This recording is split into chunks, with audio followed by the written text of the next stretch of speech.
afternoon. Thank you very much for joining me today.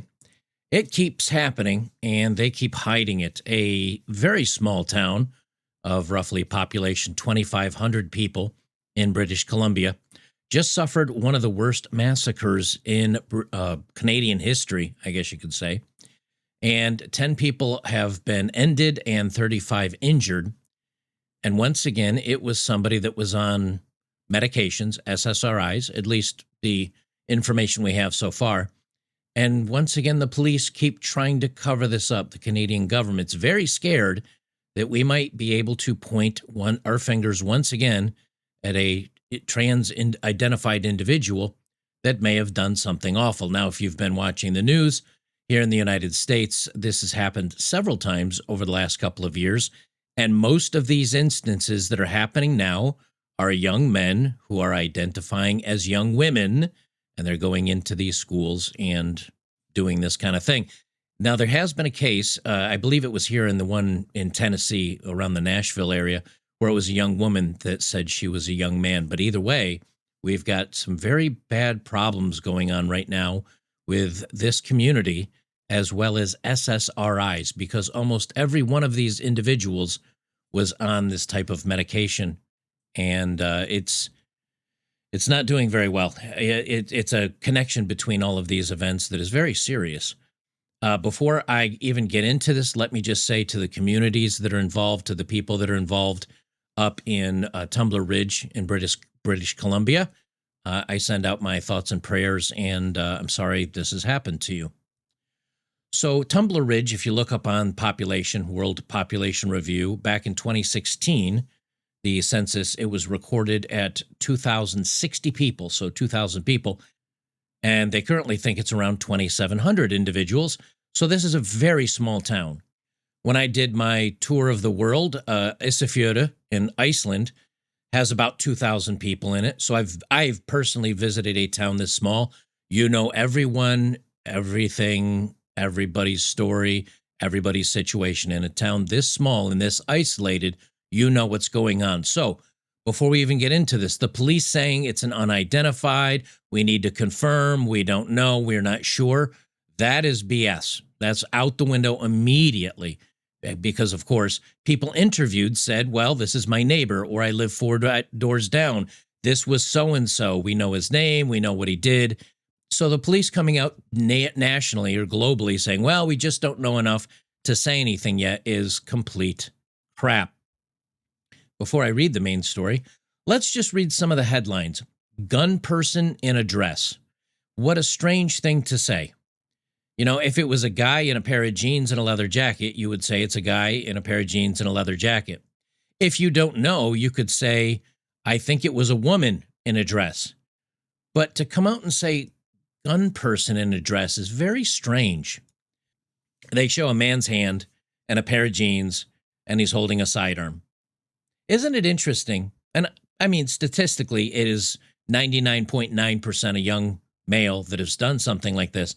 But isn't it interesting that they described over and over again, even in this story, as a woman in a dress, yet they decided to put a guy in the photo? Very strange. From Zero Hedge, Tyler Durden reporting, Canadian school shooter reportedly identified as transgender. 10 people, including the assailant, are expired after this person opened fire at a high school in Western Canada in the town of Tumbler Ridge on Tuesday, in one of the country's deadliest mass casualty events in recent history. Initial reports by local police and the Canadian media described this person as female. However, the authorities' reluctant to release the identity of the suspect was an immediate red flag. The reports only indicated that this person was female in a dress. Independent journalists now say they have the identity of the alleged assailant, corroborated by family members. Jesse Strang, a 17-year-old biological male who started identifying as a woman in 2023, is reportedly the culprit behind the massacre, which left 10 expired and 25 wounded.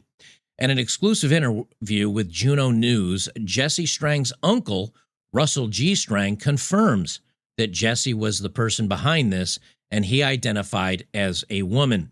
Strang's social media and YouTube accounts contain symbolism as well as the online Jess uwu, a meme phrase that many people recognize from the bullet casings tied to the gay suspect charged in the termination of Charlie Kirk, Tyler Robinson.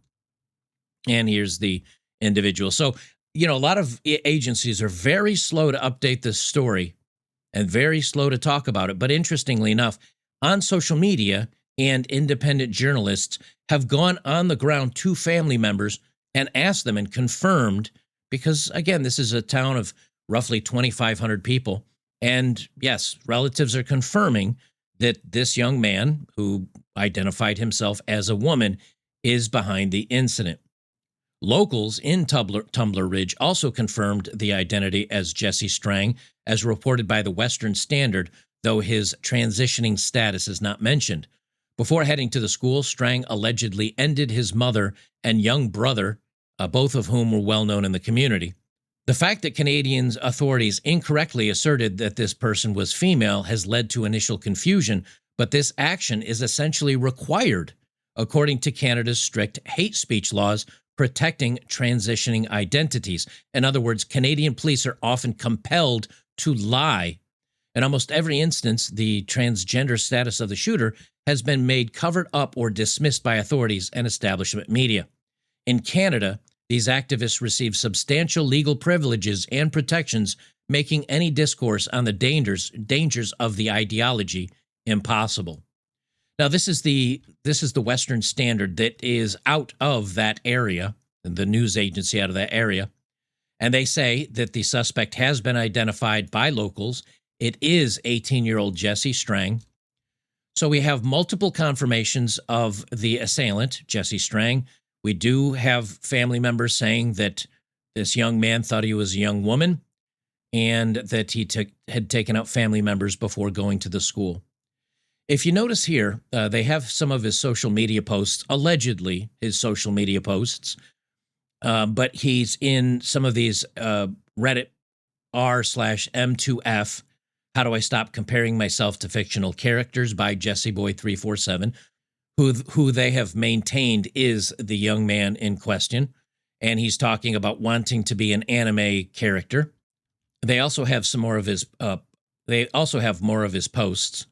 He found Reddit at 10 years old for a Roblox subreddit. He was interested in normal boy things at 13. He decided to transition at the age of 15. He started taking SSRIs and other medications. And then at 17, he just did what he did. Here we have this is from Nick Sorter. Here we have an interview with the police in this area. And it's only a 7-second clip, and he identifies that this is a gun person. But I want you to watch his eyes. That's the big thing here. I'm actually going to bring this up full screen. I want you to watch his eyes the minute he says this is a person, not a man, not a woman. He knows because if he's the police in the area, he knows exactly who this is, and he knows exactly the gender of this person. Watch his eyes quickly dart to the left when he's asked this question. Now, if you were to ask me, that is the instant verification. Like, he's saying this, and then he's instantly darting his eyes over to make sure he said the right thing. So, because if he didn't, he'd correct himself very quickly. What? It's very strange. That includes the deceased gun person. Okay. And then separately.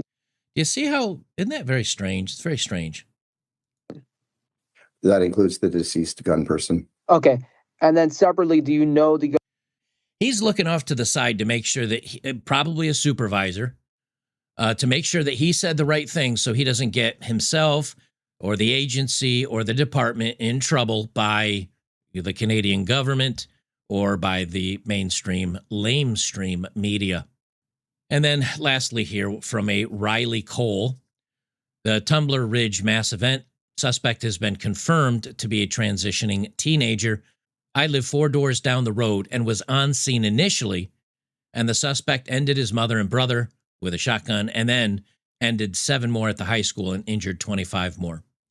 So why do they keep covering it up? Well, here in the United States, they cover it up because it's very damaging to the left's agenda. This is something that is very important to them, and they keep saying that these people are fine and they're healthy and there's nothing wrong with them And the minute we point this out, it keeps going against their own cause. So they want this kind of thing hushed or silenced or not talked about because it's quite damaging to their cause.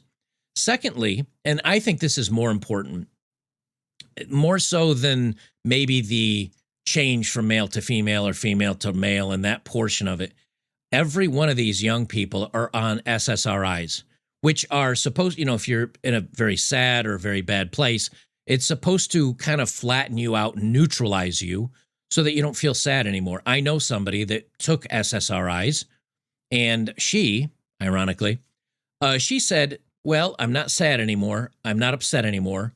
I'm not depressed anymore. I'm also not excited anymore. I don't look forward to things. The world just became very flat. It became very colorless. It was very boring.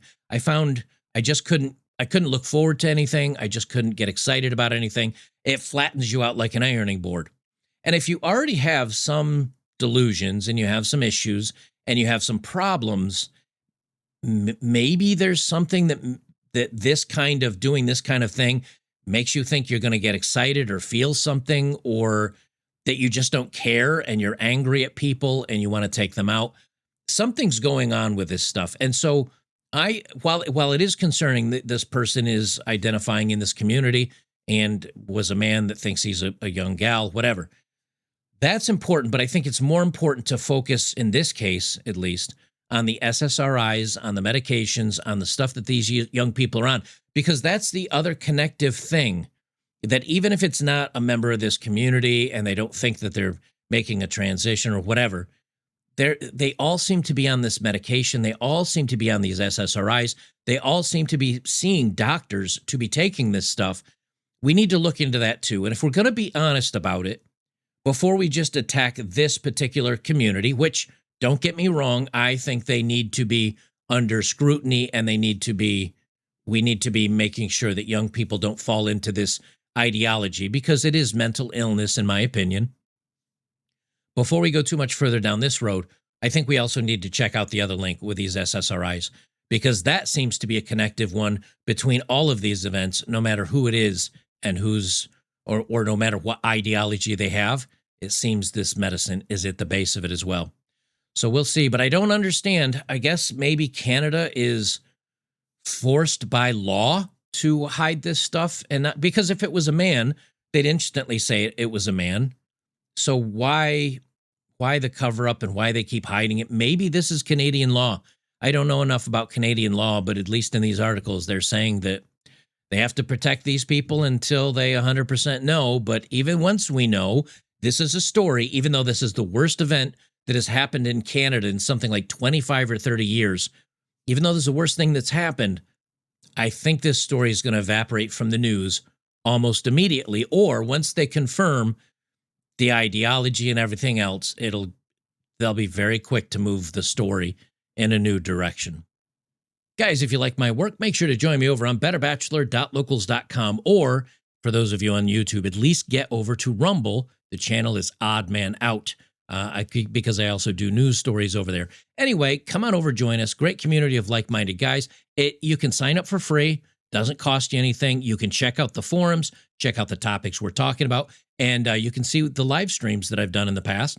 And then if you say, hey, something, I kind of like this, I dig this, I want to be a part of this community where I can post and share things and join some of the live streams that I do for supporters only, it's $5 a month, which is literally less than a crappy cup of coffee from Starbucks. So come on over, join us today. I think you'll appreciate it. Enjoy the members only live streams that I do. It's a good time. It's a good community. So come on over, check it out, and you won't regret it.